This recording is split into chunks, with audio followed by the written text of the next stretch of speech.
Thank you so much for joining us here on DW Africa Link.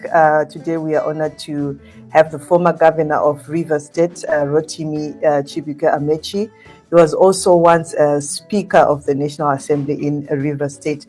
Now, Governor, thank you so much and welcome. But we see that you were born in Rivers State and your state seemed to be burning. What's happening in Rivers State? Okay, so the fight between the former governor of Rivers State and the FCT minister and the current governor is about sharing money. If not, what's the quarrel? Nigerians don't dislike corruption again because I've not seen anybody on the street shouting about what is the quarrel. Can both of them speak to the public and tell us what the quarrel is about? And then we are now denied democracy. So the Rivers State is the only state in the country that can practice democracy. They've imposed a military rule on us. Secondly, is the fact that the president acted outside the constitution. Section 188 states how a governor can leave office, either by death or by resignation or by impeachment.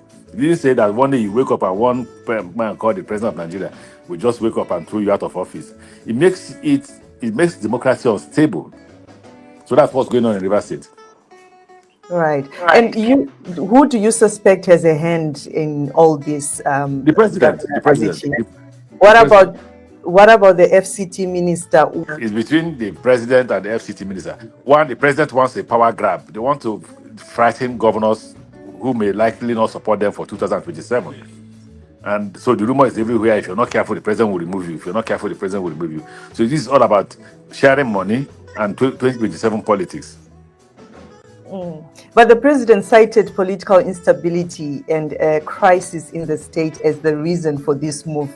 I know already you feel like that's not true, but do you believe this justifies the declaration of a state of emergency? No. What is stability? Tell me what is stability in Rivers State. Is it between the governor and the former governor or the FCT minister?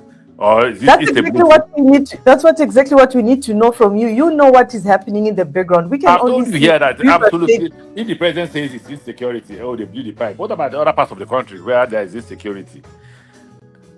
Is the president saying that they should impose emergency rule on him? They can't because he's a democratically elected president. Nobody can impose.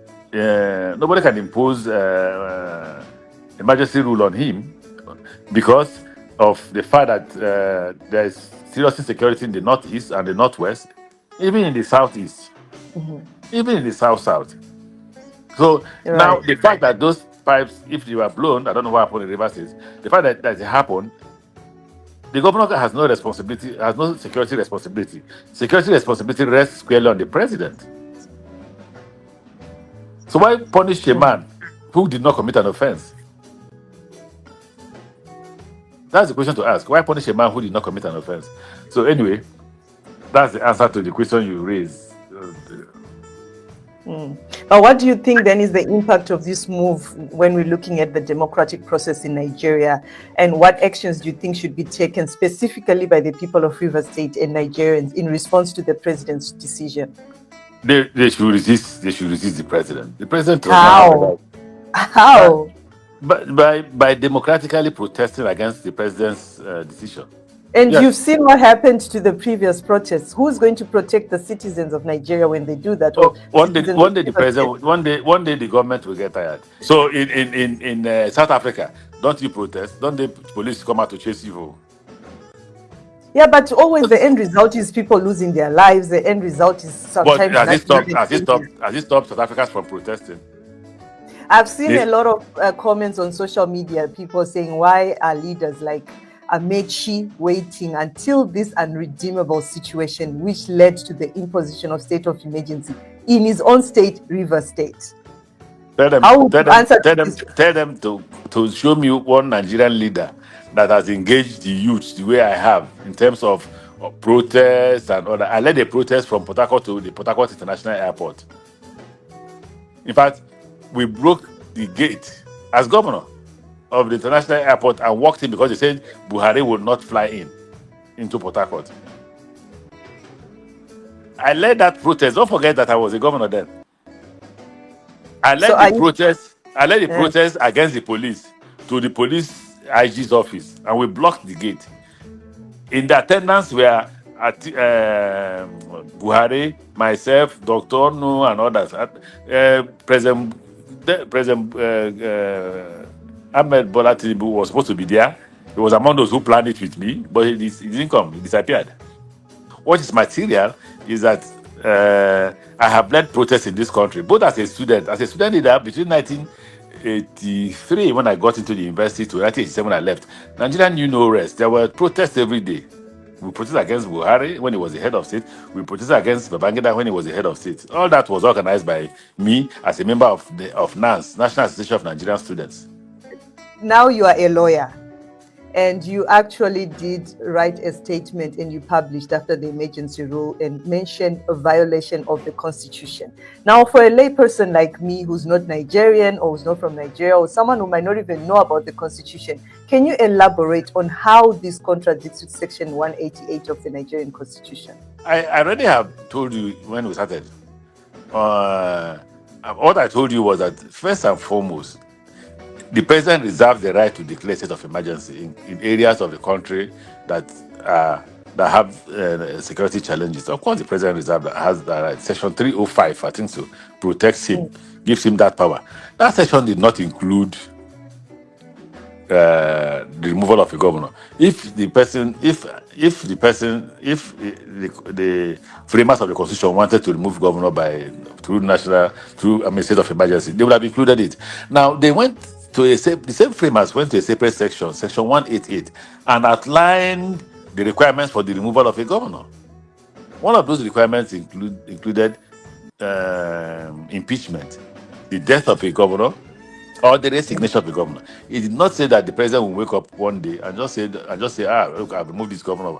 Then it means that the opposition will not have governors, because the day the president wakes up as a person in power, he will just remove all the opposition governors and put people who are loyal to him. But he's not the first president to do this. The first person to do it was President Obasanjo, and he was thoroughly criticized. They tried to challenge him in court. Unfortunately, the process did not get to the end. The next person is President Goodluck Jonathan, but President Goodluck Jonathan knew the law. The Attorney General to President Goodluck Jonathan, Mohammed Bello, did the right thing. He knew what the law was and refused to advise the president to remove the governor. So Goodluck Jonathan did not remove the governor. He left the governor. Forget the governor. He left the democratic institutions as they are. The next person is President Bola Ahmed Tinubu, who then infringed on the constitution, and it's an impeachable offense because he has sworn that he will keep to the constitution. Right. Now, where does the National Assembly, what role does it play in this? Because they've went ahead to endorse the decision of the president across party lines. Do you have any concern with that? I don't want to embarrass the National Assembly. Trust me, I don't want to, because I was a member of the parliament. I've left the sacredness of the parliament the way it is. Since I left the Rivers State Parliament as Speaker of the Rivers State House of Assembly, I have never criticized the National Assembly. And I've told all those who have passed through the National Assembly, especially those who have served as either Speaker or the Senate President, that the reason why I don't criticize it is because I was once a member of Parliament. But they should check themselves and see whether they're doing the right thing. So you're not scared of any persecution? You're not scared of anything? Why you don't want to comment? I don't know. If I could comment about the president who will use the reckless power of the executive and harm me, why can't I criticize the National Assembly? Just look, it's of no use. In fact, criticism in Nigeria is of no use because nobody listens. Let's talk about the president. Have you tried to reach out to because this is your home, about River State. Have you tried to reach out to the president? It's difficult to see the president of Nigeria. Extremely difficult. So what do you believe should be the role of other state governors in this situation? I agree with the PDP governors that they should go to court to challenge the president. I don't know what will come out of it, honestly. Again, I don't want to discuss the judiciary. But they should ask their lawyer to file challenging the president if he has authority to remove any governor. As a lawyer, let's enrich the Nigerian jurisprudence. Let's explore the security issues Governor Amaechi cited as reasons for the declaration of the state of emergency. What do you think then should be the measures to address the security concerns without compromising democracy? I don't know. I'm not the president. Security in the constitution rests squarely in the decision of the president completely. Because if the president can just wake up without you breaking the law and remove you, the president is not a member of the Zimbabwe State House of Assembly. He is neither the speaker nor a member of the State Assembly. The president is not the governor of Rivers State. The governor of Rivers State has not resigned. The governor of Rivers State has not died. Then he announces the removal. How? So what do you think the And, governor of Rivers State? I am surprised at the Attorney General. Again, I am absolutely surprised at the Attorney General. But again, he was my lawyer, so I don't want to talk about him today? If you had to meet Governor Fubara today, what advice would you give him? No, Fubara is not the problem. Yes, I know. But Rivers people, you are a lawyer. Rivers people must come out. I've given you two solutions. I don't know why I say I'm not speaking. The first solution I gave you was protest. The second solution I gave you was that the PDP governors should approach the court. And I think they are approaching the court. They are approaching the judiciary. Let's hear what the judiciary will say.